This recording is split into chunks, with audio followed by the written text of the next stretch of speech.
तो लीजिए छात्रों, यहाँ पे कक्षा 8वीं के इंग्लिश के पेपर में गर्दा उड़ाने के बाद आपका आ चुका है कक्षा आपका 8वीं विषय विज्ञान का। यहाँ पे आपके 19 दिसंबर के क्वेश्चन पेपर का आपका देखिए फुल सॉल्यूशन इस वीडियो पर देने वाला हूँ। पूरे के पूरे देखिए आपके इसमें 26 क्वेश्चन है और 26 के 26 क्वेश्चन के आंसर चलिए आपको यहाँ पे दिखाते हैं। आज आज अभी अभी हाँ। रहा नहीं जाता, तड़प ही ऐसी है ना। नहीं, तो सबसे पहले देखिए आपका जो पहला क्वेश्चन दिया गया है, ईस्ट का उपयोग निम्न में आपके उत्पादन में होता है। चीनी, अल्कोहल, हाइड्रोक्लोरिक अम्ल या फिर देखिए आपका ऑक्सीजन। तो देखिए अगर मैं आंसर की बात करूं तो आपको ईस्ट का उपयोग निम्न के उत्पादन में होता है, आपका अल्कोहल हो जाएगा। निम्न पदार्थों में से सबसे पहले कौन जलेगा? पेट्रोल, लकड़ी, लोहे की छड़ या फिर आपका देखिए गत्ता। एक नंबर का तो आंसर देखिए आपको इसमें पेट्रोल आपका सबसे पहले जलेगा। इसके बाद देखिए आपका जो इसमें क्वेश्चन दिया है तीसरा, मैग्नीशियम का रिवन वायु में जलने पर उत्पन्न करता है मैग्नीशियम ऑक्साइड, जल और प्रकाश, मैग्नीशियम ऑक्साइड और उष्मा, मैग्नीशियम ऑक्साइड उष्मा और प्रकाश या फिर देखिए मैग्नीशियम ऑक्साइड जल और आपका उष्मा। ठीक है, तो आपको देखिए आपको आंसर जो है यहाँ पे इसका आपको जो आंसर करना है यहाँ पे मैग्नीशियम ऑक्साइड और आपका उष्मा हो जाएगा। अगला देखिए इसमें क्वेश्चन दिया है चौथा नंबर, पौधों में जंतुओं में वह स्पीसीज जो किसी विशेष क्षेत्र में विशिष्ट रूप से पाई जाती है कहलाती है विशेष क्षेत्रीय स्पीसीज, संकटापन स्पीसीज, विशेष क्षेत्रीय स्पीसीज, संकटापन स्पीसीज या फिर देखिए इनमें से कोई नहीं। तो आपको आंसर देखिए ए नंबर विशेष क्षेत्रीय आपका स्पीसीज हो जाएगा। पांचवा देखिए लैंगिक प्रजनन में भाग लेते हैं दो नर जंतु, एक नर व एक मादा जंतु, दो मादा जंतु या फिर देखिए इनमें से कोई नहीं। तो अगर मैं इसके आंसर की बात करूं तो आपका देखिए यहाँ पे एक नर और आपका एक मादा उत्तर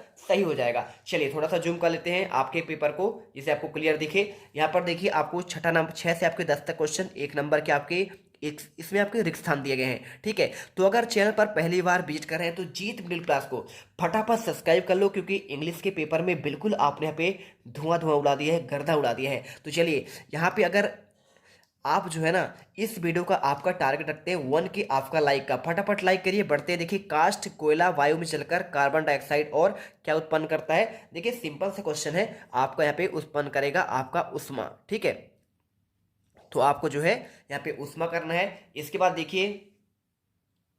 देखिए आपको इसमें उष्मा के साथ प्रकाश भी यहाँ पे ऐड कर देना है। ठीक है, प्रकाश भी ऐड कर दीजिएगा। इसके बाद देखिए आपका जो है जिन पदार्थों का ज्वलन ताप डैश होता है और ज्वाला के साथ सरलता पूर्वक आग पकड़ लेते हैं ज्वलनशील पदार्थ कहलाते हैं। तो देखिए सातवें का आपको जो आंसर है यहाँ पे आपका ज्वलन ताप जिसका कम होता है। ठीक है, आप आंसर इसमें कम करिएगा। इसके बाद देखिए कागज बचाने का आपका अर्थ क्या है? तो देखिए आपका यहाँ पे सीधी सी बात है, अगर आप देखिए कागज को बचा रहे हैं तो मतलब आप पेड़ों को बचा रहे हैं। ठीक है, तो आप यहाँ पे जो है पेड़ों को बचाना, वह निषेचन जो माता पिता के शरीर के अंदर होता है उसे कहते हैं देखिए आपका आंतरिक निषेचन कहते हैं। ठीक है, आप इसमें मात्र आंतरिक लिख दीजिएगा, ये आपका सही आंसर हो जाएगा। लड़कियों में मासिक धर्म का चक्र की आपका जो शुरुआत होता है क्या कहलाता है? तो इसका आंसर देखिए आपको इसमें मेनार्च आपको जो है इसमें लिख देना है। ठीक है, आपको मैं दिखाऊंगा, बिल्कुल टेंशन मत दीजिए। देखिए आपको ऐसे लिखना है मे और इसके बाद ना ची, ये देखिए। ठीक है, इसके बाद देखिए आपका अति लघु उत्तरीय क्वेश्चन आते हैं। इनमें आपको दिया गया है शिशु एवं बच्चों का टीका क्यों लगवाया जाता है? तो चलिए आपको इसका आंसर आपको प्रोवाइड कराते हैं। देखिए आपको आंसर क्या करना है, 11वें नंबर में आपको यहाँ पे लिखना पड़ेगा। देखिए आपको इसमें आंसर जो है ये आपके देखिए वस्तुनिष्ठ के आंसर आपको यहाँ पे मिल जाएंगे और आपके स्थान के आंसर आपके इधर आपके दिए गए हैं। अब इसके बाद क्वेश्चन 11 का आंसर देखिए, बच्चों के शरीर में रोग के प्रतिरक्षण हेतु टीके लगाए जाते हैं जिससे बच्चों के शरीर की रोग से लड़ने की आपकी शक्ति यहाँ पे आपकी बढ़ती है। इसके बाद देखिए क्वेश्चन 12, आपने बहुत अधिक व्यावसायिक महत्व के कारण आपको हम किसे काला सोना कहते हैं? तो देखिए आपको सिंपल है, यहाँ पे 12वें का आंसर कर दीजिएगा, पेट्रोलियम को काला सोना कहा जाता है। इसके बाद क्वेश्चन चलते हैं आपका यहाँ पे 13वां देखते हैं। तो 13वां क्वेश्चन आपको देखिए क्या दिया गया है इसमें, आपको इसमें क्वेश्चन 13वां में आपको यहाँ पे देखना पड़ेगा, आपको आंसर देख लीजिए। यहाँ पे आपको आंसर लिखना है कोक, कोलतार, कोल गैस। ठीक है, आपको यहाँ पे जो है इससे आपको देखिए कोयले के 3 आपके उपयोगी उत्पाद बताने हैं। ये हो गया। इसके बाद देखिए किन्हीं 2 राष्ट्रीय उद्यानों के नाम आपको लिखना है। तो राष्ट्रीय उद्यान का नाम देखिए आपका यहाँ पे जो है राष्ट्रीय उद्यान के नाम आपका बांधवगढ़ राष्ट्रीय उद्यान और आपका एक कान्हा राष्ट्रीय उद्यान, आप इनके नाम लिख दीजिएगा। इसके बाद देखिए मरुस्थलीकरण आपका कब होता है? ये क्वेश्चन आपसे पूछा गया है।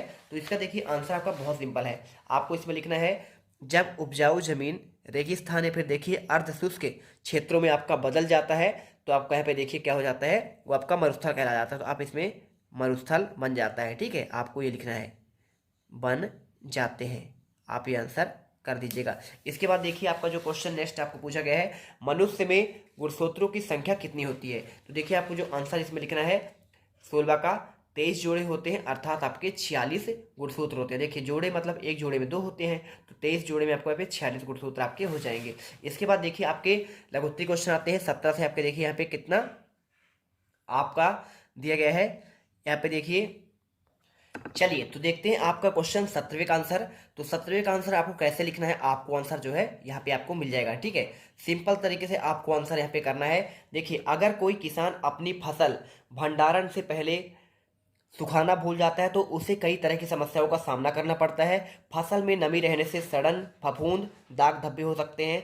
अनाज में कीड़े चूहे सूक्ष्मजीव लग सकते हैं। अनाज खराब हो सकता है, संदूषित हो सकता है। अनाज की मात्रा में कमी आ सकती है और अनाज विषाक्त पदार्थों से आपका दूषित हो सकता है। इसके बाद देखिए 18वां, रसोई गैस को जलाने पर आवाज़ नहीं होती लेकिन पटाखों को जलाने पर आवाज़ होती है, क्यों। तो देखिए आपको आंसर लिखना है, रसोई को जलाने पर आवाज़ नहीं होती लेकिन पटाखों को जलाने पर तेज आवाज़ होती है, क्योंकि पटाखों में मौजूद केमिकल रिएक्शन के कारण अचानक बड़ी मात्रा में गैस बनाती है और पटाखों में potassium nitrate, aluminium powder, sulphur का मिश्रण होता है और जब पटाखे जलाए जाते हैं तो इनमें मौजूद केमिकल रिएक्शन की वजह से अचानक बहुत ज़्यादा गैस बनाती है और इसी वजह से हवा में तेज आवाज़ होती है। इसके बाद देखिए आपका क्वेश्चन 18वां आपको जो दिया गया है, इसमें पूछा गया है रसोई गैस को जलाने से, देखिए हो गया ना। 19वां देखिए, एक प्रयोग में 405 केजी ईंधन को पूर्णतः दहन किया जाता है। तो इसे देखिए कैसे हल करेंगे, सिंपल सा आपको आंसर है यहाँ पे। देखिए आपको यहाँ पे आंसर ये इस प्रकार कर लेना है।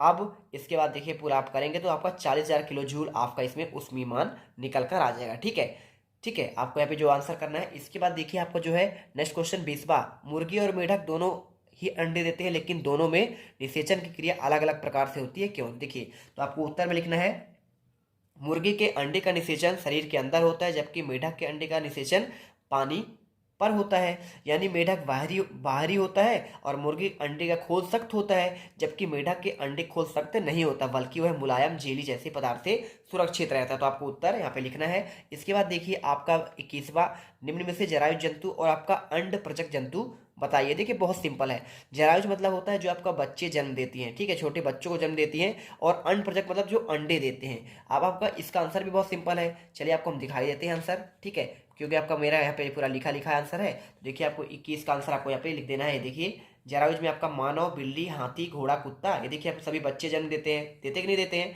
देते हैं ना। और अंड प्रजक देखिए मुर्गी हो जाएगा, सांप हो जाएगा, चिड़िया, कौवा, बतख और शुतुरमुर्ग, ये देखिए आपको क्या करते हैं, ये अंडे को जन्म देते हैं। इसके बाद देखिए आपको जो है 22वां आपका लिखा है, वायुमंडलीय दाब किसे कहते हैं, ये क्वेश्चन आपको लिखना है। तो देखिए वायुमंडलीय दाब के बारे में आपको कैसे लिखना है, इसका आपको जो है ये आपको लिखना पड़ेगा। देखिए यहाँ पे ये आपका हो जाएगा वायुमंडलीय दाब का आंसर।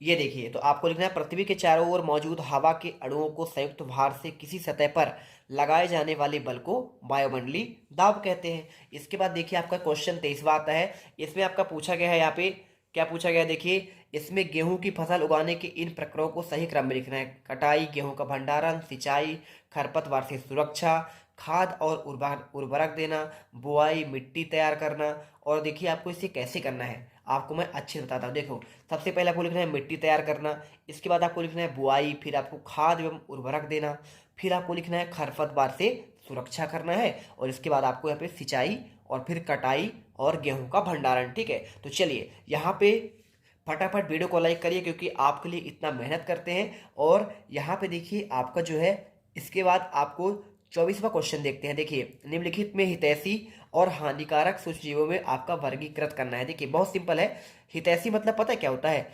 हितैषी मतलब होता है कि जो हमें नुकसान ना पहुंचाए। तो इसमें देखिए आपका जो है नुकसान कौन कौन नहीं पहुंचाता है, आपका यहाँ पे ईस्ट नहीं पहुंचाएगा, लैक्टोबैसिलस नहीं पहुंचाएगा, राइजोबियम नहीं पहुंचाएगा। लेकिन हानिकारक कौन कौन से, देखिए मलेरिया आपका हानिकारक है, बुखार आता है, परजीवी से देखिए बहुत सारे आपके रोग हो जाते हैं, और रोटी का फफूंद भी आपके नुकसान करता है। तो आपको आंसर जो है 24वें का आपको ये लिख देना है। इसके बाद देखिए आपका दिया है 25वां, संतति का लिंग निर्धारण किस प्रकार होता है, विस्तार से आपको समझाना है। इसका आंसर देखिए आपको यहाँ पे पूरा आपको दिया गया है, मैं आपको पूरा आपको दिखा देता हूँ। ये देखिए सबसे पहले आपको जो है ना लिंग निर्धारण करने वाला सबसे पहले तो आपको ये चित्र बनाना पड़ेगा। इसमें देखिए जनक, आपका ये नर है, नर में आपका जो है गुणसूत्र होता है एक्स और वाई होता है, मादा में आपका दोनों एक्स एक्स होता है। अब देखिए एक्स का एक्स, ये आपका एक्स यही सेम सेम लिखा ना, एक्स और वाई, और ये देखिए एक्स और आपका एक्स दूर दूर। अब इसका देखिए क्रॉस होगा, क्रॉस होगा अगर देखिए इसमें एक्स के साथ आपका एक्स मिलेगा तो यहाँ पे लड़की हो जाएगी यानी मादा भ्रूण होगा, इस एक्स के साथ आपका एक्स मिलेगा तो भी लड़की होगी। अगर ये वाई आपका इससे मिलता है एक साथ तो आपका लड़का होगा, और आपका अगर इससे मिलता है तो भी आपका लड़का होगा। अब मानव में देखिए लिंग निर्धारण का चित्र हो गया, और इसके बाद आपको लिखना है पुरुषों में एक्स वाई के, देखिए इसमें यहाँ पे लिंग गुणसूत्र होता है, जबकि महिलाओं में एक्सेस लिंग गुणसूत्र होते हैं।